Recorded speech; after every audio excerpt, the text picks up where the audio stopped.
Up to 100 new jobs are coming to Middlesboro, and thanks to a job fair, staff at Secretary have had even more applicants. I'm Hannah Reynolds, and I'll have the details coming up.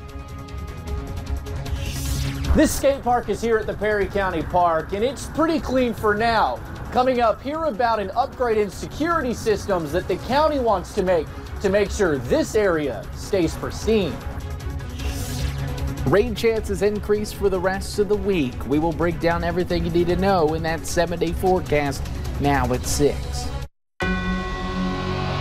Dedicated to Eastern and Southern Kentucky, this is WYMT Mountain News at 6.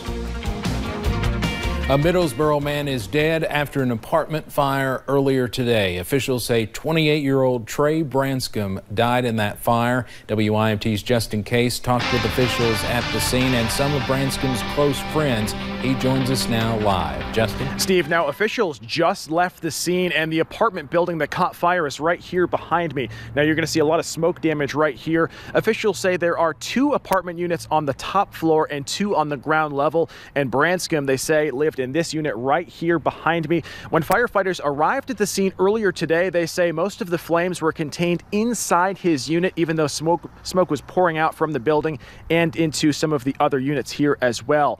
Now, they believe the fire could have started here, but in his unit, but that is still under investigation.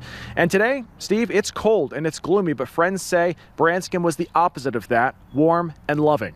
I think that he's going to be remembered as the loving person that he was. He loved everybody, whether they hated him or not. He loved animals, people, it doesn't matter what it was. He had so much love to give. And I think that he's going to be remembered. Steve, now I asked some of the officials on scene here if they believe that foul play was involved. They would not say one way or the other. They wouldn't say if they believed foul play was involved or if it wasn't involved. But they did say that anytime there is a fire and there's a death investigation as part of it, they will send the body to Frankfort just to cover all the bases, just to rule that out in its entirety for certain. But we're going to have much more from friends, from family tonight at 11, Steve, and we look forward to seeing you then. All right, Justin Case, thank you very much. Certainly a sad story there in Middlesboro today. In the wake of disgraced attorney Eric C. Kahn's fraud scheme, former clients face an uphill battle to get their files back. Thousands of those files, dating back decades, now sit in a warehouse. Hillary Thornton explains the work a group of lawyers now face to return paperwork to those clients. It has been an ongoing story for years now, even though Eric Kahn admitted to scheming the federal government out of $550 million and is serving a 27-year prison sentence. His former clients and those helping them continue to deal with the aftermath. A lot of people don't think about all of the impacts. Kahn's well-known law compound off of US 23 in Floyd County, marked by distinct statues, property all seized by the federal government. Inside those offices, thousands of files. Back in the fall, Kerry Howard Jr. of Lexington law firm Kincaid and Stills appointed as a receiver. This always is a part of dealing with the aftermath of the closure of a law office, but it's very rarely, and not in my experience, ever been on this scale. In fact, it took a couple of tractor-trailer trucks and multiple box trucks to move the files to a secure space in Lexington. Howard, along with some other attorneys and some UK law students, working to organize and inventory what he now estimates is 15,000 to 18,000 client files. There's nothing in digital form. Everything is paper. There's about 60 tons of paper. It's obviously a very time-consuming and cumbersome task, but they say it's extremely important that it gets done. Left a huge mess in their wake. And this is just one tiny part of it, but it's a very important part to the people that have their files there.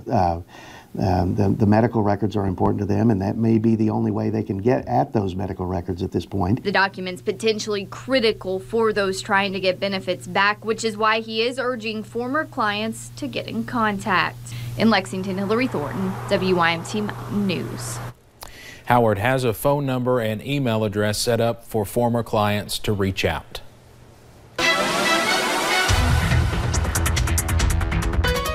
Mostly cloudy and cold across eastern Kentucky, and that cloud cover doesn't look to be going anywhere anytime soon. Once again, let's take a look at satellite radar. You'll notice the cloud cover, and really, as far as shower activity, not looking that bad tonight. It's 32, but it feels like the upper 20s when you go to Whitesburg, and the dew point's still sitting in the mid-20s with visibility at this time.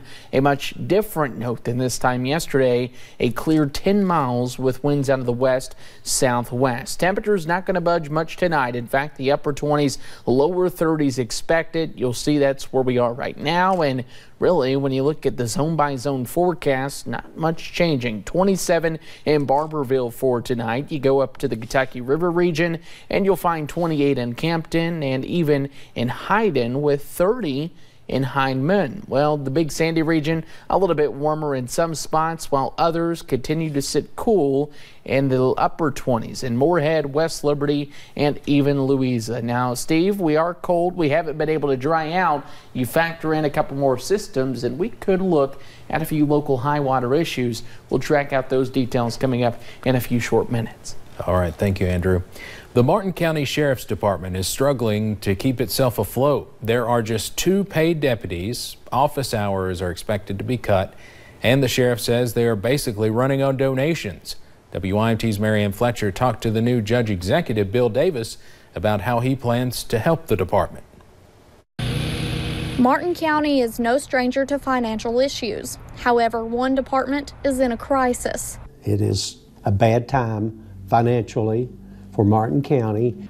Newly elected Judge Executive Bill Davis says he hopes to change the way things are running in his county. We need to see what resources that we have so that we can take care of this and take care of it in the way that it should be taken care of. Davis says 80% of the problem lies within the loss of coal money. Loss of revenue from co-severance tax has played a significant part in that.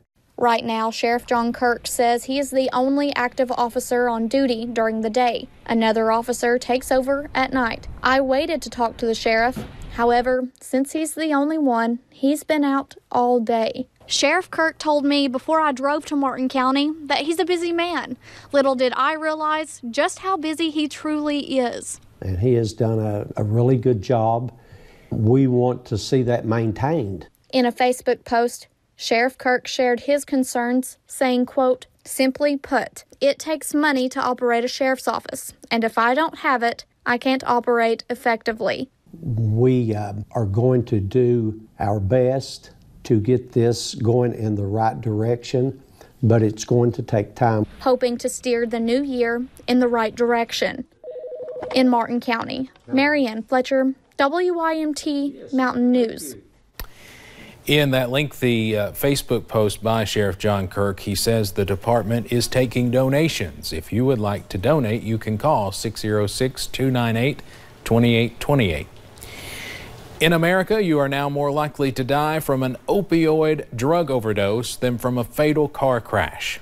The National Safety Council found the odds of dying from an accidental opioid overdose were 1 in 96, while the odds of dying in a car accident were 1 in 103. Those odds are even higher than the risk of death from falls, pedestrian incidents, drowning, and fire. The NSC says the findings reveal the opioid epidemic's devastating impact on the American public. One of Perry County Sheriff Joe Ingles' campaign promises was to work harder on the drug problem. Last week, we talked with him about his plans to bring camera surveillance to all Perry County parks. Today, WYMT's Will Puckett met up with Judge Executive Scott Alexander about that idea. In an interview with WYMT late last week, Sheriff Joe Ingles said he wanted to improve surveillance in all Perry County parks to cut down on drug crimes. And once those things become a reality and they're in place, there's going to be no problems in that park because people's not going to go and sell drugs where they know, hey, I'm sitting here in front of the sheriff's office watching me make a drug transaction. With the help of Judge Executive Scott Alexander, upgrading existing cameras is becoming a reality. I want to see our parks get to that quality of cameras to where we can see what's going on. Judge Alexander is talking about cameras like this one that the city uses that sits on top of what will eventually be the new police headquarters. Trying to get the quality of camera that they've put up in Triangle Park. Now let's take this skate park as an example of the things that are in perfectly fine condition. It's an upgrade in those security cameras that would keep stuff like this in great working order. Our park's perfect is what I tell my parks department, and we want them spotless. We expect when you show up that park is accessible, it's clean, and it's safe, and we won't accept anything less. And making sure they are available to all who want to use them. In Perry County, Will Puckett, WYMT Mountain News. Judge Alexander says this overhaul in security cameras will cost close to $8,000. Wise County, Virginia will soon have a new sheriff for the first time in nearly 2.5 decades. At a news conference today, Sheriff Ronnie Oakes announced he will not seek another term and will retire at the end of 2019. He's been in public safety for 50 years, serving as a trooper with the Virginia State Police and county sheriff since 1996. He survived being shot in the line of duty nearly 47 years ago. Southeastern Kentucky Rehabilitation Industries had a job fair at Middlesboro City Hall to try and fill the positions that will be opening at its new factory. WYMT's Hannah Reynolds talked to people applying about what those new jobs could mean for them. Henry Root is applying for a job at the new Secre factory in Middlesboro. He says in 2011, his work ethic and long hours at the coal mines changed his career plans. I had worked too many hours and too many days, and I fell asleep coming home and had a car wreck, and it broke my back and paralyzed me. He says Social Security and disability just does not satisfy him.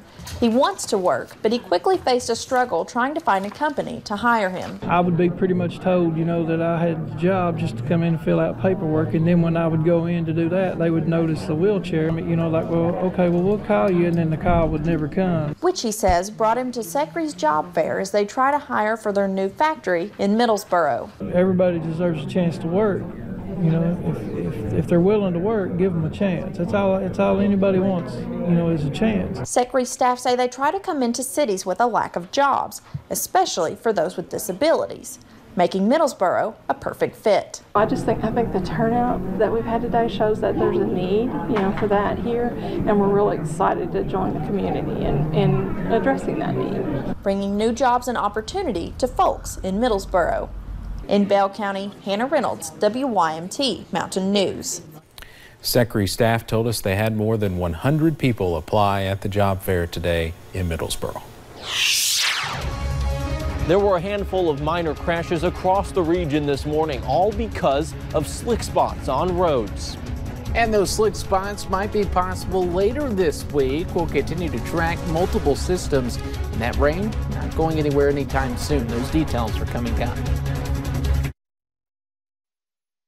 When you see news happening, dial star 57 or text your news tip to 5757. Service is provided by Appalachian Wireless. Better service, bigger savings. Get front porch flavor for a laid-back price on McDonald's 1, 2, 3